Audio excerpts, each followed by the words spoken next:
Welcome to FK Super Classes. Today our topic is kinematics. This is for class 11th standard.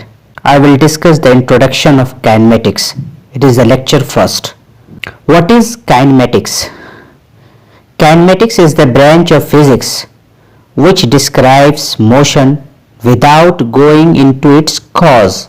Kinematics physics का वो branch है जो motion को explain करता है, मोशन को डिस्क्राइब करता है बगैर उसकी वजह को जाने हुए।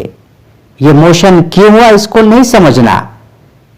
अगर मोशन हुआ है तो मोशन होने के बाद कौन कौन से पैरामीटर्स हैं, कौन कौन से कॉन्सेप्ट्स हैं, उस पर डिस्कशन होता है काइनेमेटिक्स में। What is motion? Change in position of an object with respect to time. अगर किसी ऑब्जेक्ट का पोजीशन चेंज हो रहा है टाइम के रेस्पेक्ट में, तो हम ये कह सकते हैं कि वो ऑब्जेक्ट मोशन में है। रेस्ट क्या होगा? अगर बॉडी का पोजीशन चेंज नहीं हो रहा है with respect to time, then body is in rest. अगर पोजीशन चेंज हो रहा है with respect to time, then the body is in motion. Just by looking at something, it's not possible to determine if it is in motion. सिर्फ देख के हम नहीं बता सकते कि मोशन में है ये बॉडी या नहीं है। जैसे अगर दो आदमी दो साइकिल से एक स्पीड से जा रहे हैं तो फिर दोनों एक दूसरे के रेस्पेक्ट में रेस्ट पे है, लेकिन वहीं पे अगर कोई एक आदमी ऑब्जर्वर कहीं पर है, अगर वह स्टेशनरी है तो उसके रेस्पेक्ट में दोनों साइकिल वाले मोशन में है। तो किसी ऑब्जर्वर के लिए कोई भी इंस्टेंट पे कोई भी बॉडी मोशन में हो सकता है और सेम बॉडी किसी और ऑब्जर्वर के लिए रेस्ट में हो सकता है। फाइन। तो यहां पर इंपॉर्टेंट क्या है कि उस बॉडी का पोजीशन चेंज होना टाइम के रेस्पेक्ट में, तभी हम कहेंगे कि बॉडी मोशन में है। तो यहां एक इंफॉर्मेशन समझ में आती है कि रेफरेंस पॉइंट का होना इंपॉर्टेंट है। यहां पर एक बस को दिखाया गया जो x1 पोजीशन पे था at time t is equal to 0। Initially बस जो है x1 पोजीशन पे था। After time t is equal to t time के बाद जो बस का पोजीशन है वो चेंज हो गया। Now the bus is at position x2, so there is some motion in the bus because it has changed its position from one position x1 to final position x2 in time t. एक और term आता है rectilinear motion, motion in a straight line. आज के इस lecture में हम motion in straight line पे ही ज्यादा बात करेंगे। मोशन पे ऑलरेडी हमने 2 लेक्चर बना रखा है। उस लेक्चर में हमने क्लास 9th स्टैंडर्ड तक के सिलेबस को कवर किया है। क्लास 9th स्टैंडर्ड के मोशन सिलेबस को हमने 2 लेक्चर में कवर किया है। The link of both the lecture is given in description box. Please go through the link for better understanding. आप उस कॉन्सेप्ट को, उस बेसिक्स को जरूर समझिए। हर एक कॉन्सेप्ट को अच्छे से समझाया गया उसमें। Scalar quantity, vector quantity, graphical presentation, equation of motion, her concept को बहुत डिटेल में एक्सप्लेन किया गया है। Please go through the link for better understanding. What is reference point? A point assumed to be at rest and used to define the position of the object. Reference point वो point है जिसको हम rest में assume करते हैं और उसके respect में हम पोजीशन ऑफ द ऑब्जेक्ट को डिफाइन करते हैं। 3 एक्सिस होते हैं, x axis, y axis, z axis. इसके रेफरेंस में हम पोजीशन ऑफ द ऑब्जेक्ट को एक्सप्लेन करेंगे कि किस पोजीशन पे है, कहाँ है, कितने डिस्टेंस पर है। फाइन। फॉर एग्जाम्पल एक रेफरेंस पॉइंट है, वहां से घर की जो दूरी है वो 4 किलोमीटर है, मार्केट की दूरी है 2 किलोमीटर है। आपने ये देखा कि यहाँ पे एक हमने रेफरेंस पॉइंट लिया, वहां से हमने मेजर किया घर की दूरी को, मार्केट की दूरी को। So this reference point is an stationary point. What is physical quantity? Physical quantity are those quantity which can be measured. Physical quantity वो quantity जिसको हम measure कर सकते हैं. Physical quantity दो तरह के होते हैं, scalar quantity and vector quantity. Scalar quantity वो quantity है जिसको डिफाइन करने के लिए हमें मैग्नीट्यूड की जरूरत पड़ती है. वेक्टर क्वांटिटी वो क्वांटिटी है जिसको डिफाइन करने के लिए हमें मैग्नीट्यूड और डायरेक्शन दोनों की जरूरत पड़ती है. ये सारी चीजें हमने अपने बेसिक्स ऑफ मोशन में एक्सप्लेन कर रखा है. दोनों लेक्चर का लिंक डिस्क्रिप्शन बॉक्स में गिवन है, वहां से आप लर्न कर सकते हैं. Now physical quantities of motion क्या है? डिस्टेंस. डिस्टेंस क्या है? It is the measure of how much ground an object has covered. जो भी आपने पाथ लेंथ कवर किया वो डिस्टेंस है. डिस्टेंस एक स्केलर क्वांटिटी है. इसको डिफाइन करने के लिए सिर्फ हमें मैग्नीट्यूड की जरूरत पड़ेगी. इसका एसआई यूनिट मीटर है. डायमेंशनल फॉर्मूला एल है. फाइन. एक एग्जाम्पल दिखाया गया है. एक बॉडी ए से बी गई, बी से सी गई, सी से डी गई, तो डिस्टेंस क्या होगा? ए से बी 5 मीटर है, बी से सी 12 मीटर है और सी से डी 7 मीटर है. ये रिटर्न हो रहा है, तो डिस्टेंस क्या होगा? 5 प्लस 12 प्लस 7 दैट इज 24.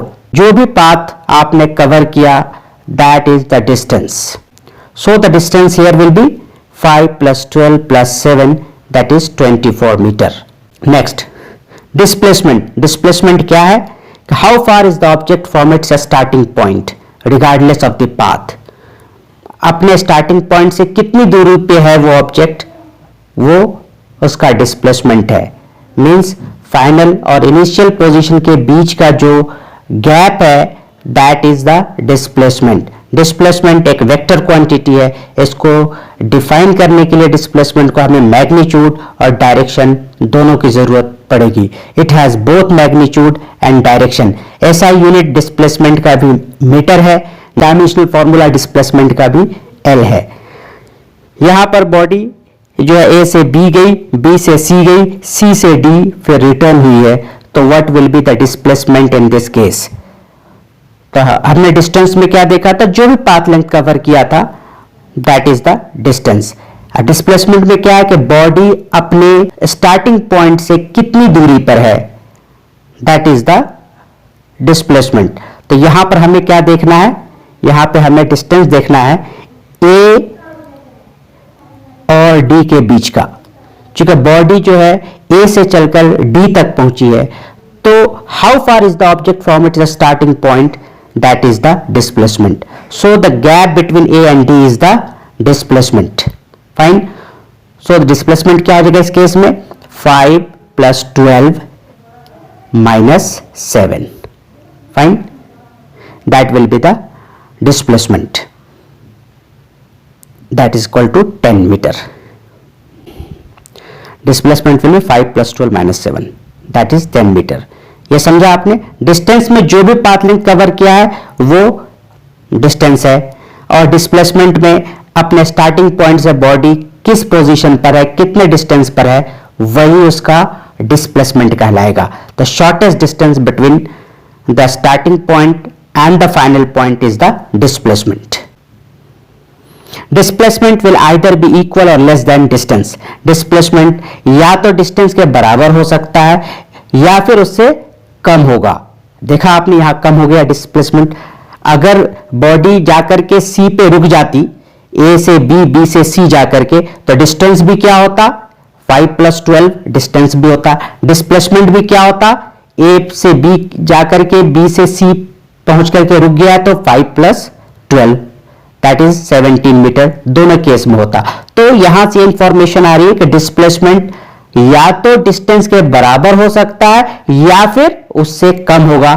जब ये पाथ वापस रिटर्न हो रहा है तो यहां पर आपने देखा डिस्प्लेसमेंट कम हो गया है, 10 मीटर हो गया यहां पे डिस्प्लेसमेंट, जबकि डिस्टेंस हम कितना आ रहा था? 24 मीटर. तो अगर ये बॉडी ए से सी जाकर के रुक जाती तो क्या होता? डिस्टेंस भी 17 हो जाता, 12 प्लस 5, और डिस्प्लेसमेंट भी 17 होता. तो displacement will either be equal to distance और less than distance. Fine. Displacement can never be greater than distance. ये ध्यान रखिएगा कि डिस्प्लेसमेंट कभी भी डिस्टेंस से ज्यादा नहीं हो सकता है। Speed is a distance covered in time. Speed is a scalar quantity, so it has magnitude. SI unit of speed is meter per second. Dimensional formula is, चूंकि मीटर पर सेकंड है तो metre का length और second time का तो हो जाएगा LT - 1, और MLT को फॉर्म में लिखेंगे तो हो जाएगा M0 L1 T - 1। Fine. Instantaneous speed क्या होता है? एक पर्टिकुलर इंस्टेंट पे पार्टिकल का, बॉडी का स्पीड क्या है, that is called instantaneous speed, और हम उसको निकालते हैं डिस्टेंस को with respect to time differentiate करके, that is called ds/dt। Fine. Distance moved should be a function of time. Average speed क्या है? Total distance travelled upon total time. Total distance जो कवर किया गया है in total time, that is the average speed. Velocity क्या है? Displacement upon time. Speed हमने क्या पढ़ा? Distance upon time. वेलोसिटी क्या है? Displacement upon time. Velocity is a vector quantity, it has both magnitude and direction. SI unit of velocity is metre per second. Dimensional formula is M0 L1 T - 1। What is average velocity? Displacement upon total time.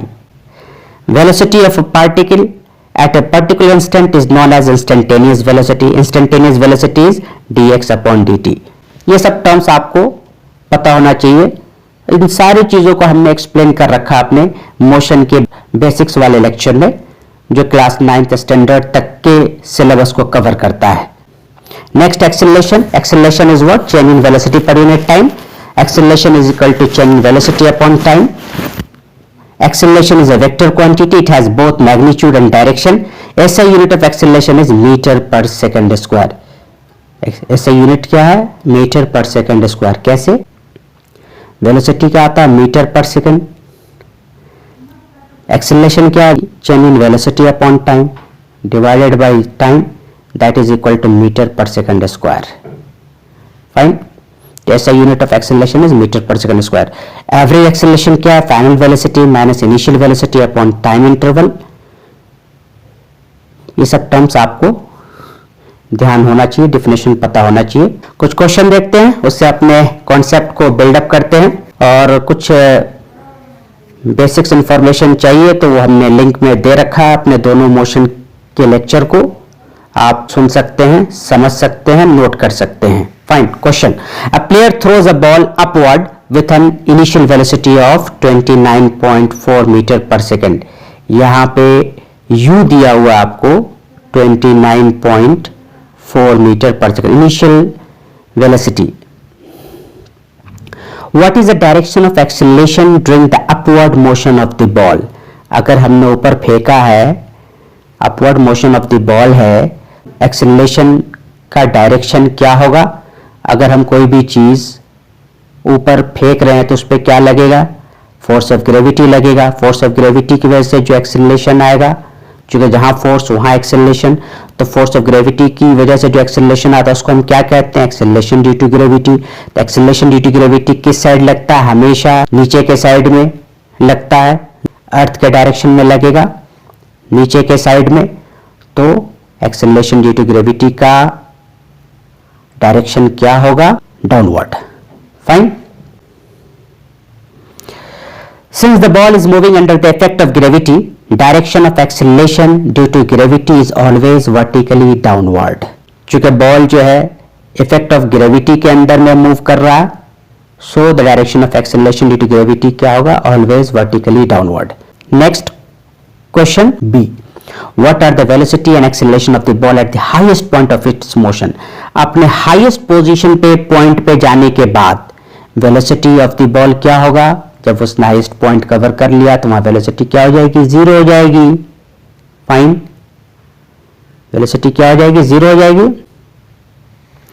When the ball is at the highest point of its motion, its velocity becomes zero and the acceleration is equal to the acceleration due to gravity, that is equal to 9.8 meter per second square in vertically downward direction. Now see part question का। Choose the x is equal to 0 meter and t is equal to 0 second to be the location at the time of the ball at its highest point. highest point पे इसने point of reference लिया कि x 0 है highest point पे और t is equal to 0 second है. Fine. Vertically downward direction to the positive direction of x axis, और जो वर्टिकली डाउनवर्ड डायरेक्शन है ना उसको positive direction of x axis assume किया है. And give the sign of position, velocity and acceleration of the ball during its upward and downward motion. Fine. जब हम highest point को हमने x is equal to, it is the highest point, यहां पर हमने x is equal to 0 मान लिया, t is equal to 0, और नीचे के डायरेक्शन को हमने पॉजिटिव माना है. तो जब हाईएस्ट पॉइंट से नीचे की तरफ मतलब डाउनवर्ड मोशन होगा तब क्या होगा, वेलोसिटी भी नीचे के साइड में होगी, तो वेलोसिटी भी क्या होगा, पॉजिटिव होगा. फाइन. क्योंकि डाउनवर्ड को हमने पॉजिटिव माना है. एक्सीलरेशन भी डाउनवर्ड है तो ये भी पॉजिटिव होगा. पोजीशन क्या होगा, नीचे के साइड में जा रहे हैं तो पोजीशन भी पॉजिटिव होगा. तो डाउनवर्ड मोशन में पोजीशन, वेलोसिटी एंड एक्सीलरेशन तीनों जो है पॉजिटिव होगा. और जब अपवर्ड मोशन की बात करेंगे, वेलोसिटी ऊपर के डायरेक्शन में है तो ऊपर का डायरेक्शन नेगेटिव है तो वेलोसिटी हमारा क्या हो जाएगा, नेगेटिव. एक्सीलरेशन डाउनवर्ड है स्टिल, अभी भी जो acceleration due to gravity always acts downward, तो डाउनवर्ड हमारा पॉजिटिव है तो एक्सीलरेशन ड्यू टू ग्रेविटी क्या है, पॉजिटिव. डिस्टेंस क्या है, नेगेटिव. तो इस केस में वेलोसिटी और डिस्टेंस नेगेटिव और एक्सीलरेशन पॉजिटिव होगा अपवर्ड मोशन में. When the highest point is chosen as the location for x is equal to 0 and t is equal to 0 and vertically downward direction to be positive direction of x axis, during upward motion sign of position is negative, sign of velocity is negative and the sign of acceleration is positive. Fine. इसको explain किया गया आपको. and during downward motion sign of position is positive, sign of velocity is positive and the sign of acceleration is positive. ये भी explain कर दिया गया. now D part question का, to what height does the ball rise and after how long does the ball return to the player's hand. किस height तक ball rise करेगा, ऊपर जाएगा, और कितने टाइम के बाद प्लेयर्स के हैंड में बॉल वापस आएगा. Let t is equal to time taken by the ball to reach the highest point. h is the height of the highest point from the ground. अब यहां पर देखिए इनिशियल वेलोसिटी दिया हुआ है 29.4 metre per second, acceleration due to gravity भी दिया हुआ है 9.8 मीटर पर सेकंड स्क्वायर.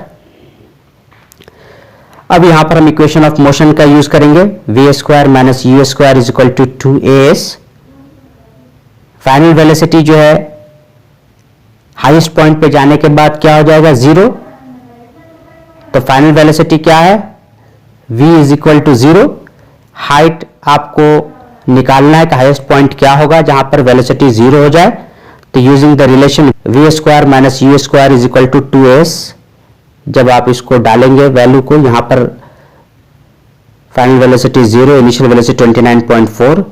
चूंकि ये ऊपर के साइड में जा रहा है तो वेलोसिटी को हमने नेगेटिव लिया, तो minus 29.4 into 2 into acceleration due to gravity is 9.8.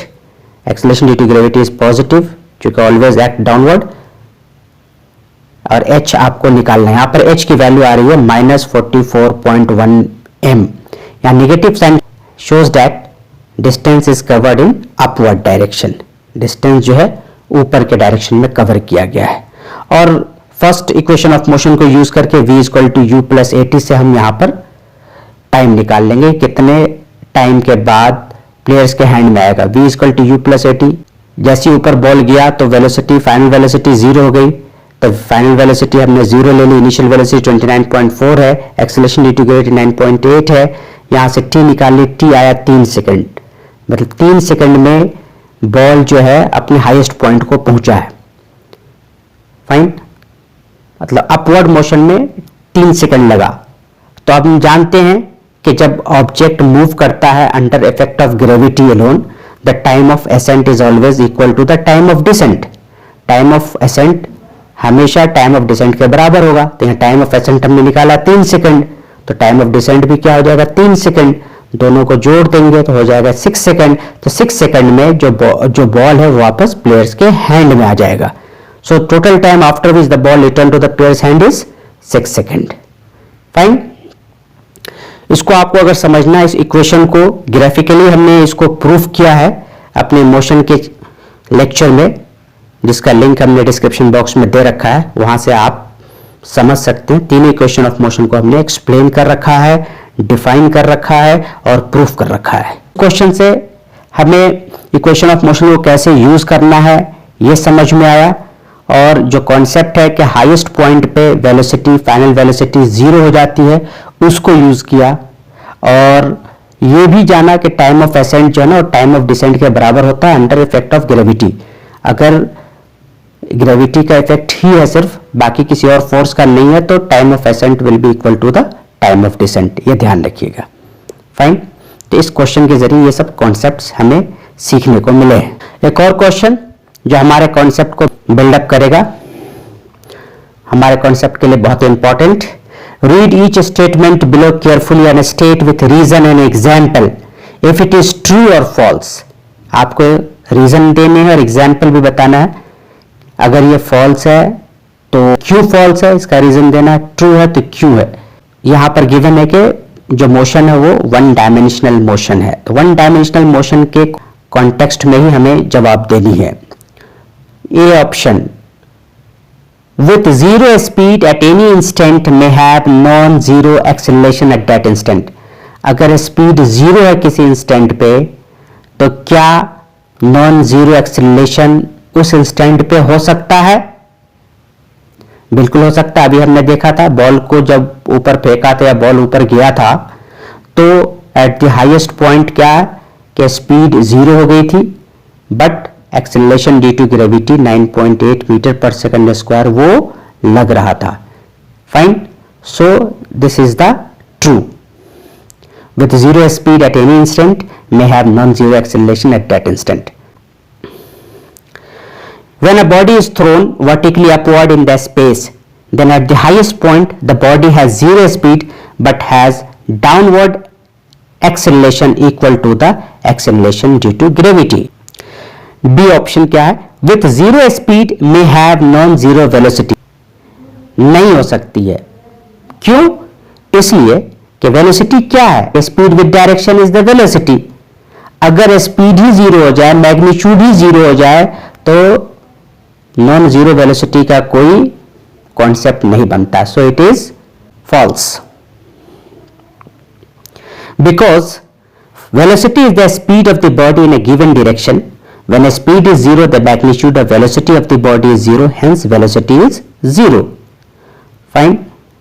C point क्या कह रहा है? With constant speed must have zero acceleration. अगर स्पीड कांस्टेंट है तो क्या जीरो एक्सेलरेशन होगा? हां, अगर 1 डायमेंशनल मोशन है, अगर स्पीड कांस्टेंट है तो एक्सेलरेशन 0 हो जाएगा। फाइन। क्योंकि एक्सेलरेशन क्या है? Change in velocity with respect to time होता है acceleration.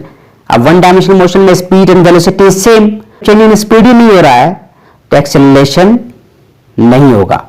So with constant speed must have zero acceleration provided it is 1 dimensional motion। हाँ, अगर सर्कुलर मोशन की बात करेंगे तो वहां पर कॉन्सेप्ट चेंज हो जाएगा, क्योंकि वहां पे डायरेक्शन चेंज होता रहता है। स्पीड कांस्टेंट भी होगा फिर भी एक्सेलरेशन नॉन जीरो होगा वहां पे। क्यों? इसलिए कि डायरेक्शन इज चेंजिंग। लेकिन 1 डायमेंशनल मोशन में ऐसा नहीं है। फाइन। हमने सर्कुलर मोशन पे भी एक अच्छा बना रखा है लेक्चर, आप जाकर के देख सकते हैं, उसको भी हम डिस्क्रिप्शन बॉक्स में डाल देंगे। Fine. True, when a particle is moving along a straight line with a constant speed its velocity remains constant with time, therefore acceleration that is change in velocity with respect to time is 0। D option क्या कह रहा है? With positive value of acceleration must be speeding up. अगर acceleration की value positive होगी तो हमेशा body जो स्पीड अप करेगा? नहीं, ये हमेशा नहीं करेगा, ये डिपेंड करेगा। जैसे हमने देखा था कि जब बॉडी का अपवर्ड मूवमेंट हो रहा था, जब हमने ऊपर फेंका था गेंद को, बॉल को, या बॉल ऊपर गया था, तो एक्सेलरेशन तो 9.8 मीटर पर सेकंड से लग रहे थे, बट उसकी स्पीड क्या धीरे धीरे कम हो रही थी और एट द हाईएस्ट पॉइंट क्या है, वेलोसिटी 0 हुई है। फाइन। तो उस केस में क्या है कि पॉजिटिव एक्सीलरेशन होने के बाद भी बॉडी जो है स्पीड अप नहीं किया, बल्कि उसकी स्पीड डाउन हुई है और डाउन होकर के 0 हुई थी जब बॉल को ऊपर फेंका गया था या बॉल ऊपर गया था, तो अपवर्ड मोशन में। फाइन। तो with positive value of acceleration must be speeding up is always not correct, हमेशा सही नहीं होगा। The given statement is true किस केस में, अगर u is positive, speed is positive and acceleration is positive, इस केस में तो गिवन स्टेटमेंट इज करेक्ट। उसमें क्या होगा कि बॉडी स्पीड अप करेगा, जैसे बॉडी जब नीचे की साइड में आ रही थी, डाउनवर्ड मोशन हो रहा था, जब बॉडी का डाउनवर्ड मोशन हो रहा था तो उसमें स्पीड अप करेगा। नेक्स्ट क्वेश्चन, ये भी कॉन्सेप्ट बिल्डिंग के लिए बहुत ही important. Explain clearly with example the distinction between A, magnitude of displacement, sometimes called distance over an interval of time, and the total length of path covered by a particle over the same interval. Displacement और distance का हमने definition बता दिया था, समझा दिया था, और क्या दोनों में differences है वो भी explain कर दिया था। Fine. Magnitude of displacement of a particle in motion for a given time is the shortest distance between the initial and final position of the particle in that time. Initial और final position के बीच का जो shortest distance है ना, वो displacement कहलाता है। Body अपने initial position से कितनी दूरी पर है, that is the displacement। ये हमने explain किया भी आपको। Whereas the total path length covered by the particle is the distance। Distance क्या है, जो भी path length cover किया आपने वो डिस्टेंस कहलाता है। जैसे इस एग्जाम्पल में देखिए कि एक बॉडी है, अगर जाती है ए से बी, बी से सी। फाइन। ए से बी जा रही है, बी से सी जा रही है। फाइन। तो टोटल डिस्टेंस क्या हो जाएगा, ए से बी, बी से C, A B plus B C, total distance हो जाएगा। फाइन। लेकिन डिस्प्लेसमेंट क्या होगा, बॉडी स्टार्ट हुई थी ए से, पहुंची सी से, ए और सी के बीच का जो डिस्टेंस है ना, that is the displacement. Magnitude of displacement is equal to distance A C, जो हमने एक्सप्लेन किया आपको। The total path length is equal to distance A B plus distance B C. From above we note that total path length AB plus BC is greater than magnitude of displacement AC. If there is motion of the particle in one dimension, that is along a straight line, अगर straight line में motion होगा, then the magnitude of displacement becomes equal to the path length traversed by the particle in a given time. अगर 1D motion है, straight line में motion है, तो magnitude of displacement जो है वो distance के बराबर होगा। यहाँ पर हमने इस क्वेश्चन के जरिए फिर से आपको रिकॉल करा दिया, रिवाइज करा दिया, डिस्टेंस और डिस्प्लेसमेंट में क्या डिफरेंसेस हैं। नेक्स्ट पॉइंट बी क्या कह रहा है, magnitude of average velocity over an interval of time and the average speed over the same interval of time. Average speed और एवरेज वेलोसिटी के बीच का क्या डिफरेंसेस हैं, इसको भी हमने एक्सप्लेन किया आपको। एवरेज स्पीड क्या होता है, total path length divided by the time interval, और एवरेज वेलोसिटी क्या होता है, डिस्प्लेसमेंट अपॉन टाइम। इसमें एक और पार्ट है क्वेश्चन में, show in both A and B that the second quantity is either greater than और equal to the first. Fine. जो सेकंड क्वांटिटी है, जैसे ए ऑप्शन में डिस्टेंस है और बी ऑप्शन में एवरेज स्पीड है, वो जो है ना अपने फर्स्ट क्वांटिटी से या तो बराबर होगा, मतलब डिस्टेंस डिस्प्लेसमेंट के बराबर हो सकता है, या फिर उससे ज्यादा होगा, डिस्टेंस डिस्प्लेसमेंट से ज्यादा हो सकता है। उसी तरीके से एवरेज स्पीड एवरेज वेलोसिटी के बराबर हो सकता है, या फिर एवरेज स्पीड एवरेज वेलोसिटी से ज्यादा होगा। फाइन। इसको भी हमें समझाना है, एक्सप्लेन करना है। मैग्नीट्यूड ऑफ एवरेज वेलोसिटी क्या हो गया, magnitude of displacement upon time. Average speed क्या हो गया, total path length upon time. तो एवरेज वेलोसिटी अभी हमने देखा था, डिस्प्लेसमेंट क्या आता है, एसी, तो एसी अपॉन टाइम हो गया। एंड एवरेज स्पीड क्या हो गया, A B plus B C देखा था, वहां पर distance total path length upon time जो है एवरेज स्पीड हो गया। फाइन। और हम देख रहे हैं कि AB प्लस BC हमेशा AC से बड़ा होगा. So average speed is greater than the magnitude of average velocity. If the particle is moving along a straight line, then in a given time the magnitude of displacement is equal to the total path length traversed by the particle in that time. So average speed is equal to magnitude of average velocity. और अगर 1D की बात करेंगे, straight line की बात करेंगे, तो distance displacement के बराबर होगा. जब डिस्टेंस डिस्प्लेसमेंट के बराबर हो गया तो average speed distance upon time और average velocity displacement upon time दोनों बराबर हो जाएंगे. तो एवरेज स्पीड एवरेज वेलोसिटी के बराबर हो जाएगा अगर स्ट्रेट लाइन में मोशन है तो. Fine. Otherwise average speed is always greater than average velocity. So यहां पर हमने दोनों चीजों को समझा कि डिस्टेंस डिस्प्लेसमेंट के बराबर हो सकता है या डिस्प्लेसमेंट से ज्यादा होगा. उसी तरीके से एवरेज स्पीड एवरेज वेलोसिटी के बराबर हो सकता है या फिर एवरेज स्पीड एवरेज वेलोसिटी से बड़ा हो सकता है. That's all for today. बहुत से कॉन्सेप्ट्स को हमने समझा.